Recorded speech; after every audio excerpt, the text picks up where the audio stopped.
আমি এখন ভূমিকাতে রয়েছি, আপনারা একটু ধ্যানের সাথে শোনেন, আগে বুঝেন।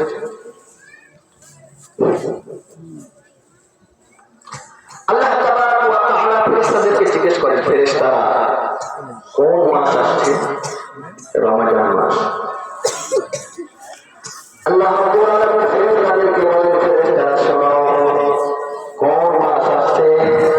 ফেরেশতারা বলে, আল্লাহ এটা রমজান মাস আসছে। আল্লাহ রাব্বুল আলামিন ফেরেশতাদেরকে বলেন, ফেরেশতারা রমজান মাসের সম্মানে আসমানের সমস্ত দরজাগুলোকে খুলে দাও। কোন মাস আসছে? রমজান মাস। রমজান মাসের সম্মানে জান্নাতের সমস্ত দরজাগুলোকে খুলে দাও। আল্লাহ রাব্বুল আলামিন প্রস্তুতি। শুধু তাই নয়, কোন মাস আসছে? না রমজান মাস। রমজান মাসের সম্মানে জাহান্নামের সমস্ত দরজাগুলোকে বন্ধ করে দাও। কোন মাস আসছে? রমজান মাস। রমজান মাসের সম্মানে সুলসিলাতি শায়াতিন শয়তানগুলোকে দিল খোলা বন্ধ করে দাও।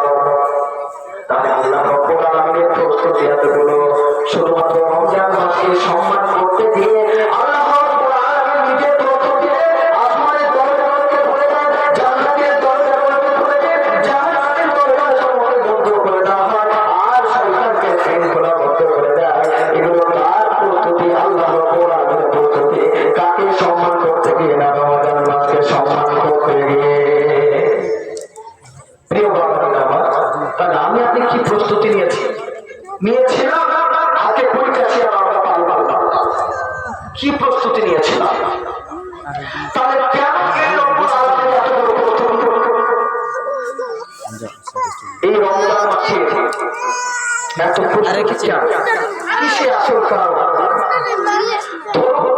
আজকের একটা ছোট্ট মোটো একটা উদাহরণ মনে করে যে আপনাদের এটা বাংলাতে পাচ্ছে এই বাংলাপাতার গ্রামের জামে মসজিদের একেবারে প্রাঙ্গণে এই যে জালসা হচ্ছে, এই জালসাটা হওয়ার জন্য আপনারা কিছু না হলে হয়তো কালকে থেকে, আগামী কালকে থেকে বা সকাল থেকে আপনারা প্রস্তুতি নিচ্ছেন।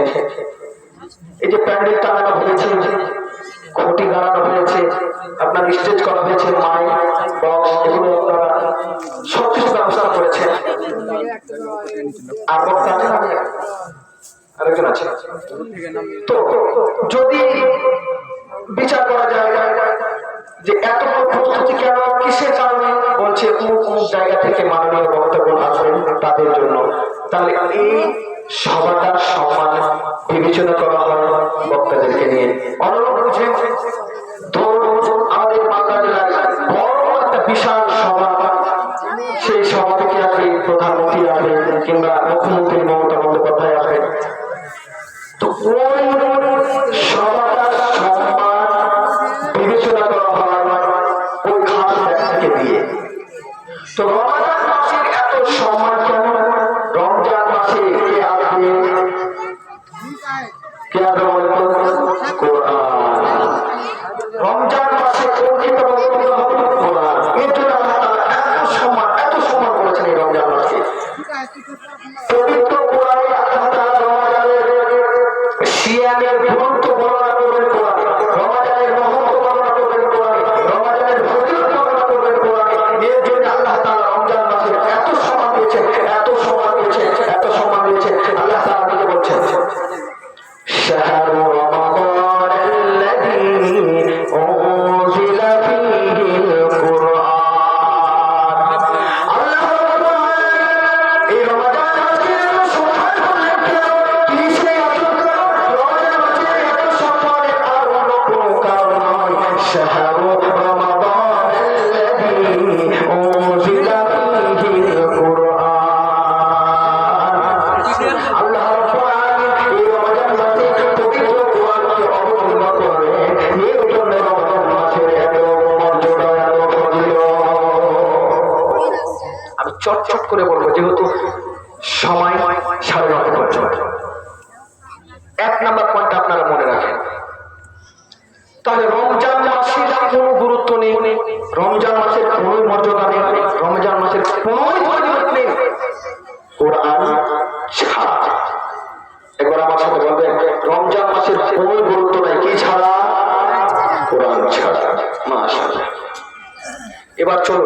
এই যে রমজান মাসে বিজয় রাতের মধ্যে একটি রাত আছে, সেই রাতটা হচ্ছে লাইলাতুল কদরের রাত, তাই না?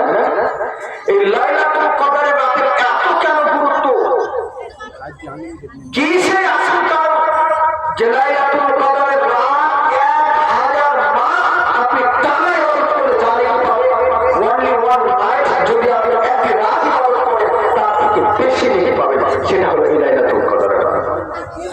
লাইলাতুল কদরের রাতের এত গুরুত্ব, এত গুরুত্ব, এত গুরুত্ব যে যেদিন লাইলাতুল কদর হয়, সেদিন আসমান থেকে সমস্ত ফেরেশতাগুলো পৃথিবীর বুকে, পৃথিবীর জমিনে আসে, একেবারে ধরে ধরে হয়ে গেছে। এত গুরুত্ব লাইলাতুল কদরের রাতে যে আপনি 1000 মাস টানা ইবাদত করলে 24 ঘন্টা দিন রাত কন্টিনিউয়াস ইবাদত করে জামিন পাবেন। একটি রাত ইবাদত করলে তার থেকে বেশি দেখতে পাবেন। আলহামদুলিল্লাহ।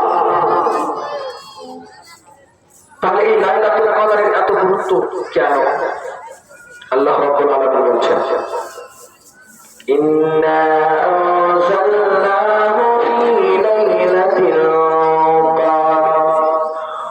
রব্বুল আলামিন বলছেন, বান্দা শোনো, লাইলাতুল কদরের রাতে আমি আল্লাহ রাব্বুল আলামিন কোরআনকে অবতীর্ণ করেছি। লাইলাতুল কদরের রাতে এত গুরুত্ব হলো শুধুমাত্র কোরআন লাইলাতুল কদরের রাতে অবতীর্ণ হয়েছে, এই জন্য লাইলাতুল কদরের এত গুরুত্ব।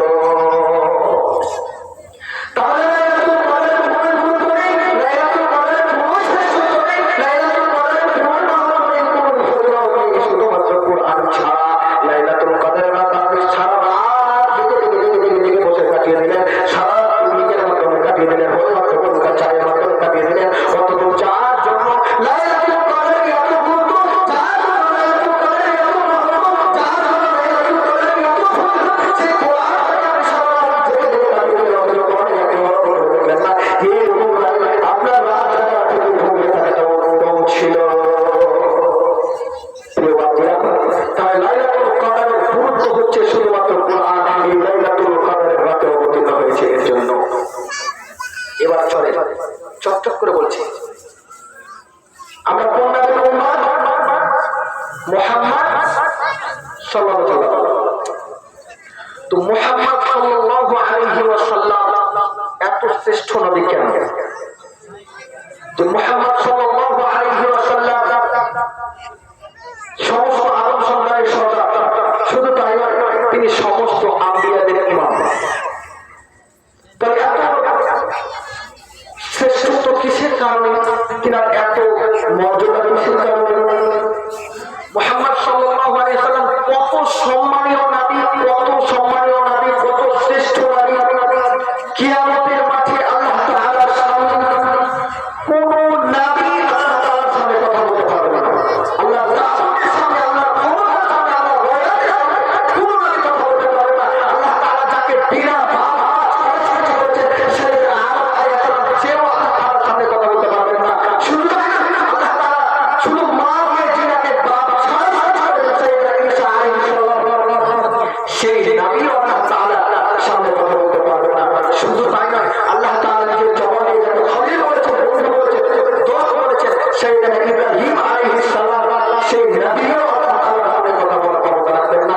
শুধু তাই নয়, আল্লাহ তাআলা সঙ্গে জিনিস ডাইরেক্ট পাহাড়ে কথা বলেছেন, সেই মুসা আলাইহিস সালাম, সেই নবী পর্যন্ত আল্লাহ তাআলার সামনে কথা বলতে পারবে না। কেউ আলাইহিস সালাম আল্লাহ তাআলার সামনে কথা বলতে পারবে না। সেদিন কথা বলবেন কে? মুহাম্মদ সাল্লাল্লাহু আলাইহি ওয়াসাল্লাম। আল্লাহ রাব্বুল আলামিন নবী মুহাম্মদ সাল্লাল্লাহু আলাইহি ওয়াসাল্লামকে সর্বোচ্চ সম্মানে সম্মানিত করবেন, মাহমুদা, সর্বোচ্চ সম্মানে সম্মানিত করবেন, এবং সেই সম্মানে সম্মানিত হয়ে তিনি আল্লাহ তাআলার সামনে কথা বলে আমার মতো আপনার মতো খাসা গুনাহগার উম্মতকে তিনি সুপারিশ করে জান্নাতে নিয়ে যাবেন। বলেন আলহামদুলিল্লাহ। তাহলে মুহাম্মদ সাল্লাল্লাহু আলাইহি ওয়াসাল্লাম এত শ্রেষ্ঠ নবী কেন? কি সেই কারণ? মুহাম্মদ সাল্লাল্লাহু আলাইহি ওয়াসাল্লামের উপরে কোন কিতাব অবতীর্ণ হয়েছে? একবার মুহাম্মাদের সাথে সবাই কোন কিতাব? কুরআন। এর জন্য মুহাম্মদ সাল্লাল্লাহু আলাইহি ওয়াসাল্লাম এত শ্রেষ্ঠ নবী। এবার আরেকটা পয়েন্ট দেব, দিয়ে তখন অন্যদিকে যাব। আমরা হলাম মুহাম্মদ সাল্লাল্লাহু আলাইহি ওয়াসাল্লামের উম্মত। কোনো ক্ষমতা নেই। কি আছে আমার মতো আপনার মতো গুনাহগার বান্দা, নাচিদ নাদার বান্দা, কি আছে? কিছুই তো নেই। আমাদের কাছে কোন ক্ষমতা আছে যা সুপার পাওয়ার বলা হয়? আমেরিকাকে তাদের বড় বড় অস্ত্র রয়েছে, ক্ষেপণাস্ত্র রয়েছে, বড় বড় অস্ত্র রয়েছে। আমার আপনার কি আছে? কিছুই তো নেই। তারপরেও আমরা কেন শ্রেষ্ঠ জাতি, কেন শ্রেষ্ঠ? আমার আপনার ঘরে কিসের বরকত রয়েছে? কোরআনের বরকত রয়েছে। কিন্তু এই কোরআনের বরকত আমি আপনি প্রতিদিন নিতে পারছি তো সকাল সন্ধ্যা? এখন মুসলমানকে যদি জিজ্ঞেস করা হয় আপনার ঘরে কোরআন আছে না, সে অনাথের উত্তর দেবে হ্যাঁ আমার বাড়িতে কোরআন আছে, তাকে কি বলে জুজদানে সংগ্রহ করে রাখা আছে। এই জন্য তো বলছে ঘরে ঘরে নজর আতি রাখে তাপে কুরআন, ঘরে ঘরে নজর आती है रखे ताने कुरान। हम कैसे मुसलमान हैं, हम कैसे मुसलमान, हम कैसे मुसलमान हैं, हम कैसे मुसलमान।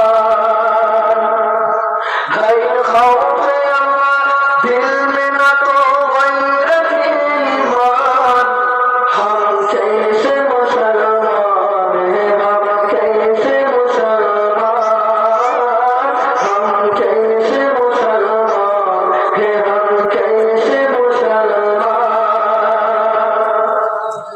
এতক্ষণ আমি আপনাদের সামনে যে বক্তব্যখানে বললাম, যে আলোচনা করলাম, এবার টোটাল তার সারাংশটা একেবারে ব্রেনে বসে নেন, একেবারে ব্রেনে বসে আপনার হাত ধরে অনুরোধ করে বলছি। প্রথম নাম্বারে কথাটা বলেছিলাম যে রমজান মাসের কোনো গুরুত্ব নেই কোরআন ছাড়া, রমজান মাসের কোনো শ্রেষ্ঠ নেই কোরআন ছাড়া, রমজান মাসের কোনো মাহাত্ম নেই কোরআন ছাড়া। প্রিয় বাচ্চা আমার, আপনি আজ থেকে নিয়ে 20টা সিয়াম পালন করলেন, অথচ আপনি একদিনও কোরআন খুলে দেবেন না। আপনার সিয়াম পালন করা হয়েছে কি? এরকম না খেয়ে থাকা থেকে আপনার খেলেই ভালো থাকতো। কারণ না খেয়ে থাকলেন, সিয়াম পালন করে রাখলেন, অথচ যার জন্য এত সম্মান, যে কোরআনের কারণে যে কিতাবের কারণে রমজান এত সম্মান, অথচ আপনি একদিনও কোরআন খুলে দেখলেন না। এরকম সিয়াম পালন করার থেকে না থাকাই ভালো। আপনার এরকম না খেয়ে থাকা সরিষা পরিমাণ আল্লাহর কাছে দাম নেই। কারণ রমজানের শ্রেষ্ঠত্ব হচ্ছে কোরআন, রমজানের গুরুত্বই হচ্ছে কোরআন, রমজানের মহত্বই হচ্ছে কোরআন, অথচ আপনি 20টা সিয়াম পালন করবেন, অথচ আপনি একদিনও কোরআন খুলে দেখলেন না। আপনার সিয়াম থাকার থেকে না থাকাই ভালো। লাইলাতুল কদরের মূল শ্রেষ্ঠ নেই, লাইলাতুল কদরের কোনো গুরুত্ব নেই কোরআন ছাড়া, অথচ আপনি লাইলাতুল কদরের রাত উদযাপন করবেন পিকনিকের মাধ্যমে, চায়ের মাধ্যমে, আর কিছুর মাধ্যমে, আর কিছুর মাধ্যমে। কিন্তু যার জন্য এত সম্মান লাইলাতুল কদরের রাতে, সেই লাইলাতুল কদরের রাতে আপনি একটা আয়াত পড়ে দেখলেন না। আপনার এরকম না, রাত জাগা থেকে আপনি ঘুমিয়ে থাকলে আপনার ইবাদতের কাজে লাগতো। লাইলাতুল কদরের রাতের গুরুত্বই কোরআন, লাইলাতুল কদরের এত শ্রেষ্ঠত্ব হচ্ছে কোরআনের কারণে, অথচ লাইলাতুল কদর আপনি পালন করলেন, অথচ কোরআন খুলে দেখলেন না। আপনার মতো হতভাগা আর কে হতে পারে? মুহাম্মদ সাল্লাল্লাহু আলাইহি ওয়াসাল্লাম শ্রেষ্ঠ নবী, শুধুমাত্র কোরআনের বরকতে। আমার আপনার মতো নাচিদ নাদার উম্মত শুধুমাত্র কোরআনের বরকতে আজকে পৃথিবীর যত জায়গাতে উম্মতে মুহাম্মদী রয়েছে, অর্থাৎ মুসলমান রয়েছে, মুসলমান যদি প্রতিদিন সকাল সন্ধ্যা যদি কোরআন তেলাওয়াত করত, কোরআনের বরকত নিয়ে যদি সে সকাল করত, আর কোরআনের বরকত নিয়ে যদি সে সন্ধ্যা করে রাতে ঘুমাতে যেত, তাহলে এই জাতি হিরানোর মতো ক্ষমতা আর পৃথিবীর কেউ রাখতো না। কিন্তু এত সুন্দর পাওয়ারফুল গ্রন্থ, এত সুন্দর শক্তিশালী গ্রন্থ আমার আপনার কাছে আছে, অথচ আমরা সেখান থেকে কোনো ফায়দা নিতে পারছি না। প্রিয় বাপজিরা আমার, আজকে আমরা এশার সালাত আদায় করলাম, এশার সালাত আদায় করেছি, জোহরের সালাত, জুমারও পড়েছি। সালাতের আগে কিছু সুন্নাত আছে না? নামাজের আগে কিছু সুন্নাত আছে না? আছে। আচ্ছা বলুন তো, সুন্নাত পড়লে নেকি না গুনাহ? কি বোঝেন না? এই কথা বুঝতে পারেন? সুন্নাত পড়লে নেকি আছে না? আচ্ছা, ইচ্ছা করে যদি সুন্নাত না পড়লে গুনাহ হবে? হবে না। আপনি সুন্নাত পড়লে নেকি হবে, কিন্তু ইচ্ছা করে যদি আপনি সুন্নাত না পড়েন আপনার গুনাহ হবে না, পড়লে নেকি হবে। কিন্তু কোরআন পড়লে প্রতি হরফে নেকি আছে না? কিন্তু আপনি ইচ্ছা করে কোরআন পড়ছেন না, এরকম কি ভাবছেন যে সুন্নাত পড়লাম নেকি হলো, সুন্নাত পড়লাম না গুনাহ হলো না? কিন্তু কোরআন পড়লাম, প্রতি হরফে 10 নেকি, 70 নেকি করে আমি পেলাম। কোরআন পড়লাম না, সুন্নাতের মতো কি কোরআনটাকে ভাবছেন যে কোরআন আপনাকে ছেড়ে দিবে ভাবছেন? হুজ্জাতুন লাকা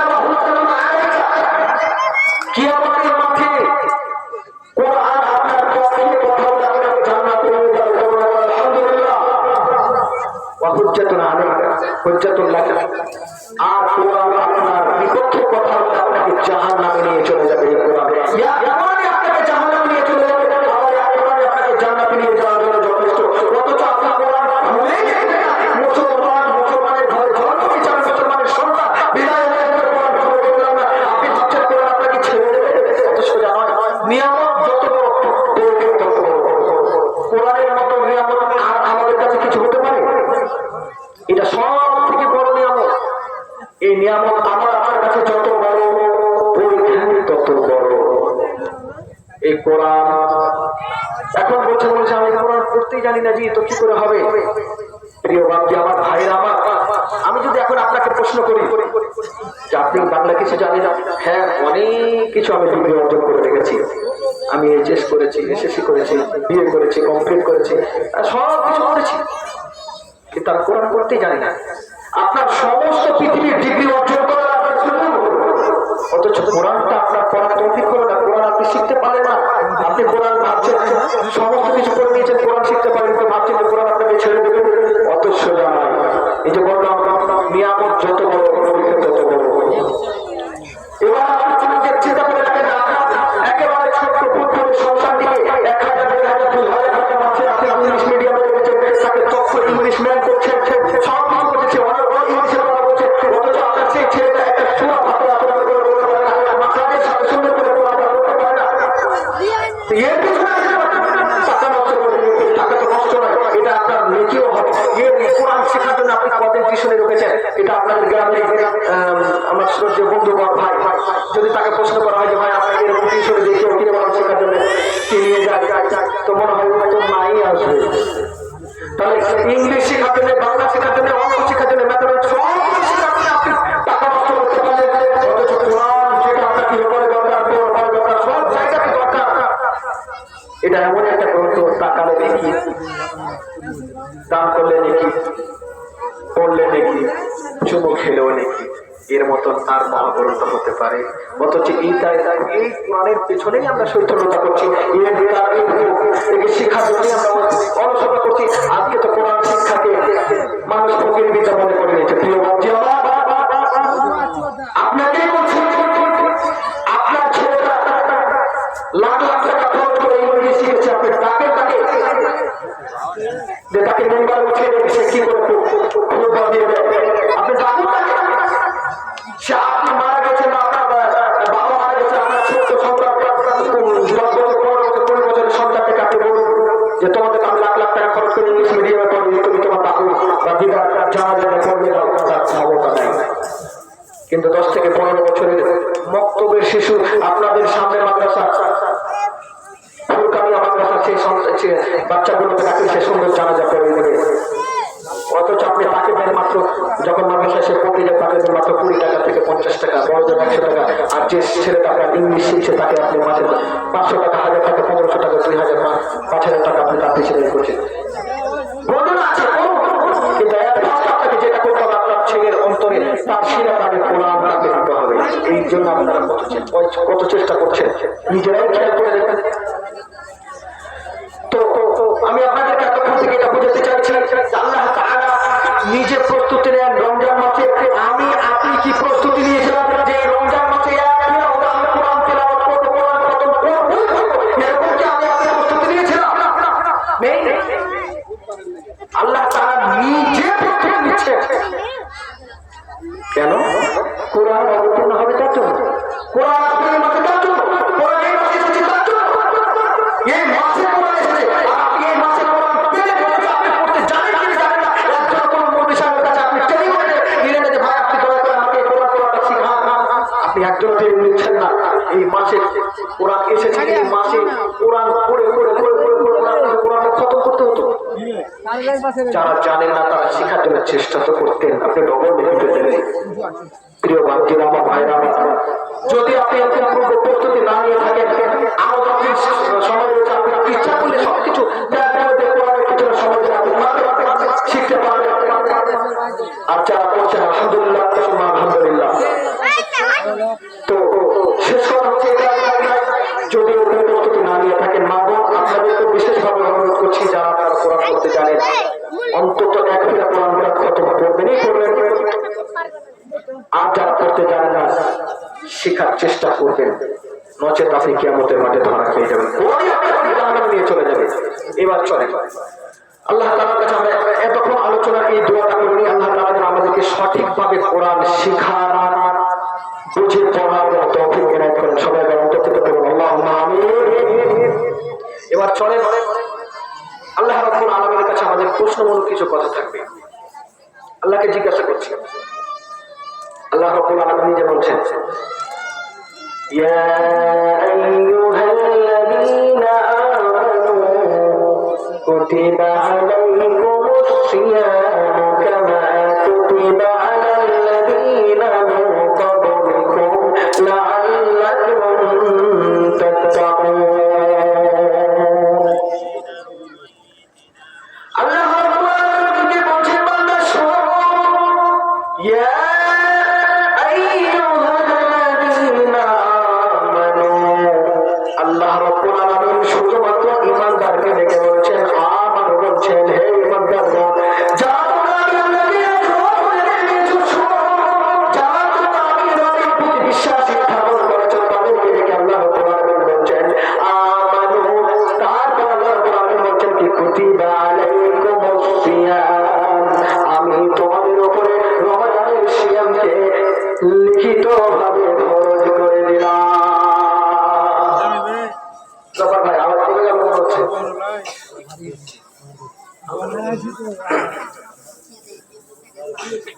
আল্লাহ রাব্বুল আলামিন আমাদের প্রতি রমাদানের সিয়ামকে লিখিতভাবে ফরজ করে দিলেন। এরপর আল্লাহ রাব্বুল আলামিন বলছেন, কামা কুতিবা আলাল লাযীনা মিন ক্বাবলিকুম, যেমন আমি তোমাদের পূর্বপুরুষদের উপরে ফরজ করেছিলাম।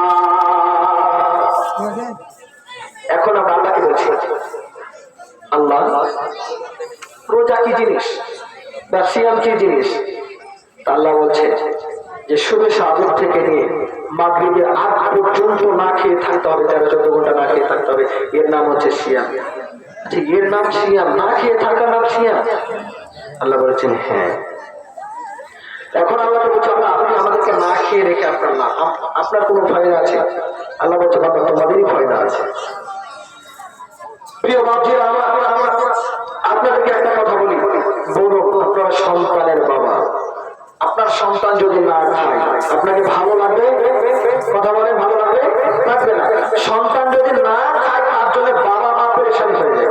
আমাদেরও সন্তান আছে, আমাদেরও করছে তাই, না খেলে ছোট্ট একটা আমার মেয়ে আছে আয়েশা খাতুন, সে যদি না খায় তো মনটা কেমন কেমন করে, ওকে খুব ভালোবাসে। তো সন্তান যদি না খেয়ে বাবা মা পেরেশানি হয়ে যায় যে খাচ্ছে না কেন, কত রকম করে বোঝাই, এটা খেয়ে নাও, বেড়াতে নিয়ে যাবো, আর কোথাও নিয়ে যাবো, আর কোথাও নিয়ে যাবো। এটা কেন? সন্তানকে বাবা মা ভালোবাসে তাই। এবার আপনাদের কাছে আমার প্রশ্ন, আল্লাহ রাব্বুল আলামিন পৃথিবীতে যতগুলো বাবা মা রয়েছে, পৃথিবীর বুকে যতগুলো বাবা মা রয়েছে, সমস্ত বাবা মা তার সন্তানকে যত বেশি ভালোবাসে, সমস্ত বাবা মার বিরুদ্ধে আল্লাহ তাআলা তার বান্দাকে বেশি ভালোবাসে। বলেন, বেশি ভালোবাসে। তাহলে আপনার সন্তান যদি না খায় তাহলে আপনি পেরেশানি হয়ে যান, পেরেশানিতে পড়ে যান, কষ্ট পান। কিন্তু আল্লাহকে বলছে, আল্লাহ সিয়াম কিনা তো না খেয়ে থাকতে হবে, তাহলে আল্লাহ আমাদেরকে ভালোবাসে। এটা কি আল্লাহর ভালোবাসা হলো? না খেয়ে রাখবেন আমরা, আর আল্লাহ বলছেন আপনি সমস্ত মায়ের থেকে বাবা মাকে বেশি ভালোবাসি। জি, এবার আল্লাহকে বলছে আমরা না খেয়ে থাকবো, ঠিক আছে, তো লাভ কি হবে? আল্লাহ রাব্বুল আলামিন বলছেন লাআল্লাকুম তাত্তাকুন, যাতে করে তোমরা মুত্তাকি হয়ে যেতে পারো, পরহেজগার হয়ে যেতে পারো, আমি আল্লাহকে ভয় করনেওয়ালা হয়ে যেতে পারো। এটা হচ্ছে আল্লাহ তাআলা আমাদেরকে বলছেন লাআল্লাকুম তাত্তাকুন, যাতে করে তোমরা মুত্তাকি হতে পারো। তো মুত্তাকি হলে লাভ কি হবে? তার লাভের বিষয়গুলো তো অনেক রয়েছে, আমি সেদিকে যাব না। এবার আসেন আবার সে আয়াতটাকে অন্যরকম ভাবে আপনাদেরকে বোঝানোর চেষ্টা করছি। আল্লাহ রাব্বুল আলামিন বলছেন, আল্লাহ না খেয়ে থাকবো ঠিক আছে, কোন রকমভাবে আমাদেরকে দিনের বেলায় দুপুর বেলায় এক গ্লাস পানি পান করার কোন রকম একটু কষ্ট যাবে। আল্লাহ বলছেন খবরদার হাত দেবে না,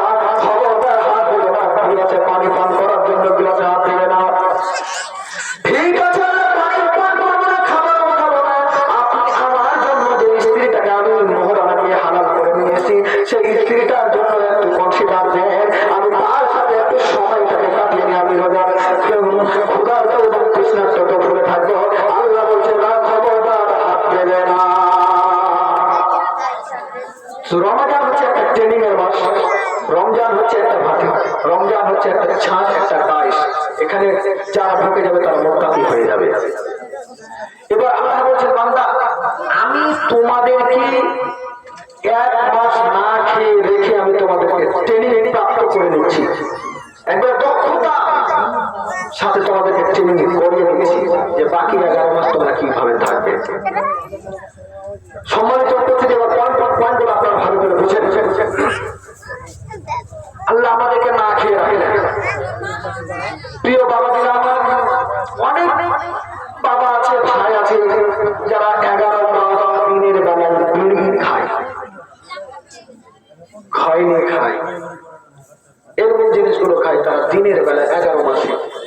রমাদান মাসের দিনের বেলায় সিয়ামরত অবস্থায় কেউ বিড়ি খাচ্ছেন কি? কোন খেতে দেখেছেন? দেখেন।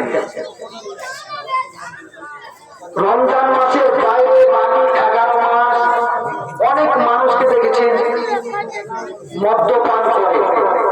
রমজান মাসে সিয়াম পালন করে দিনের বেলায় কোনো ব্যক্তিকে পানি পান করতে দেখা গেছে কি? জয় জয় জয়।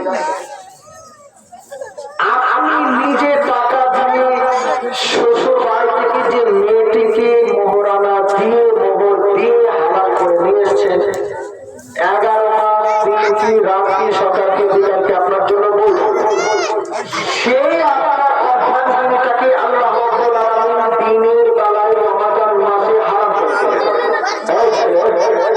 চিৎকার করবেন না। তা আপনার হালাল স্ত্রীকে রমজান মাসে দিনের বেলায় হারাম করবেন।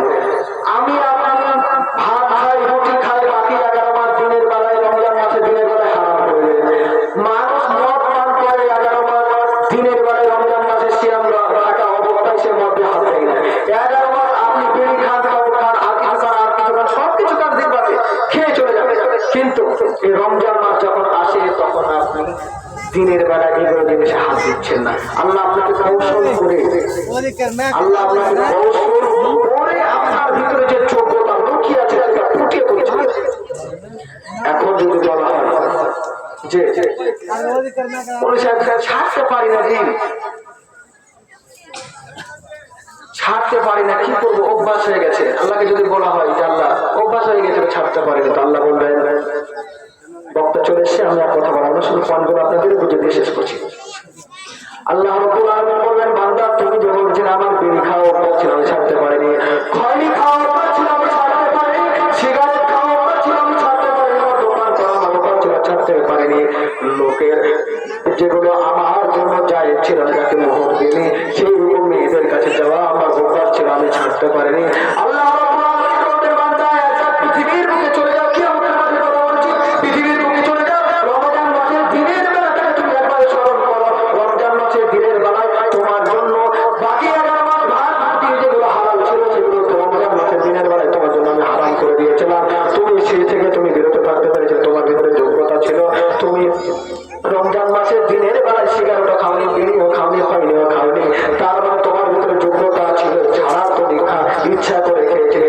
শুধু তাই নয়, তোমার নিজের স্ত্রী যাকে তুমি মোহর দিয়েছ সেই স্ত্রীটা বাকি 24 দিনটা তোমার জন্য হালাল ছিল, আর রমজান মাসের দিনের বেলায় তোমার স্ত্রীর কাছে যাওয়া আমি হারাম করে দিয়েছিলাম। দেখো তুমি রমজান মাসের দিনের বেলায় তুমি তোমার স্ত্রীর কাছে যাওনি, তাহলে তোমার ভিতরে যোগ্যতা লুকিয়ে আছে, যোগ্যতা লুকিয়ে আছে যে দিনের বেলায় নিজের স্ত্রীর কাছ থেকে তুমি বিরত থেকেছিলে। তাহলে বাকি যেগুলো তোমার কোনো না যায় তাদের তুমি শালী হোক আর খালাতো বোন চাচাতো বোন এদের অন্য ধরে কেন টানাটানি করো। আল্লাহ রাব্বুল আলামিন বলছেন, বান্দা হারাম থেকে বেঁচে থাকা, হারাম থেকে দূরে থাকা যোগ্যতা তোমার ভিতরে ছিল, তুমি ইচ্ছা করে খাওনি, ছাড়োনি। তোমার ভিতরে যোগ্যতা ছিল হারাম ছাড়া, তোমার ভিতরে যোগ্যতা ছিল সব কিছু ছাড়া, তুমি ইচ্ছা করে খেয়েছিলে, ইচ্ছা করে খেয়েছিলে, আর তুমি বলছো আল্লাহ অভ্যাস হয়ে গেছে ছাড়তে পারিনি। তাই তুমি রমজান মাসের দিনের বেলায় কেমন করে ছেড়ে থেকেছিলে।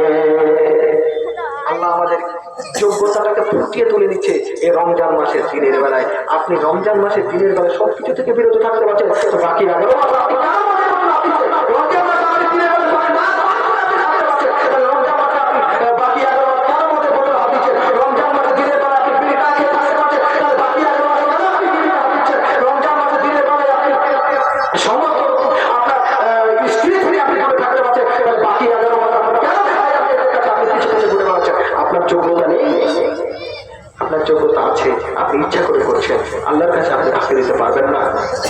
যাই হোক, আমি আমার ভাঙা ফোটা জবান থেকে ব্রেন থেকে আপনার যতটুকু পারলাম বোঝানোর চেষ্টা করলাম। আশা করি আপনার কিছুটা হয়তো বুঝতে পেরেছেন। আমার ওস্তাদ মহতারাম বাবা জীবন কারি হানিফ সাহেব এসে বসে আছেন। আমি আর কথা বাড়াচ্ছি না, শেষে একটা গজল বলে শেষ করছি। শেষে আমরা আল্লাহ তাআলার কাছে দোয়া করবো, আল্লাহ গো তুমি আমাদের সঠিকভাবে কোরআন শেখার এবং অন্তত পক্ষে সকাল সন্ধ্যা পড়ার তুমি তৌফিক ইনায়েত করো, পড়েন একবার আল্লাহুম্মা আমিন। আল্লাহ গো, রমজান মাসে আমরা যখন অনলাইন থেকে যাবতীয় নোংরা কথা ও কর্ম থেকে বিরত থাকি, স্ত্রীর সহবাস সমস্ত কিছু থেকে আমরা বিরত থাকি, বাকি 11 মাসে যেন সমস্ত রকম হারাম থেকে যেন আমরা বিরত থাকতে পারি, তুমি আমাদেরকে সেই তৌফিক দাও, পড়েন একবার আল্লাহুম্মা আমিন। আল্লাহ গো, আমরা যারা কষ্ট করে না খেয়ে সিয়াম পালন করছি, তুমি আমাদের সিয়ামগুলোকে সাদরে গ্রহণ করে নাও, এবং যারা আমরা ইফতার করাচ্ছি পূর্ণতার নেকি তুমি আমাদেরকে দান করো, পড়েন একবার আল্লাহুম্মা আমিন।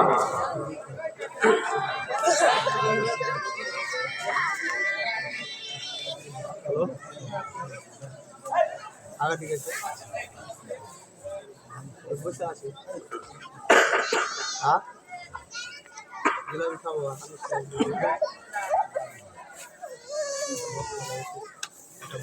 ওরে মুমিন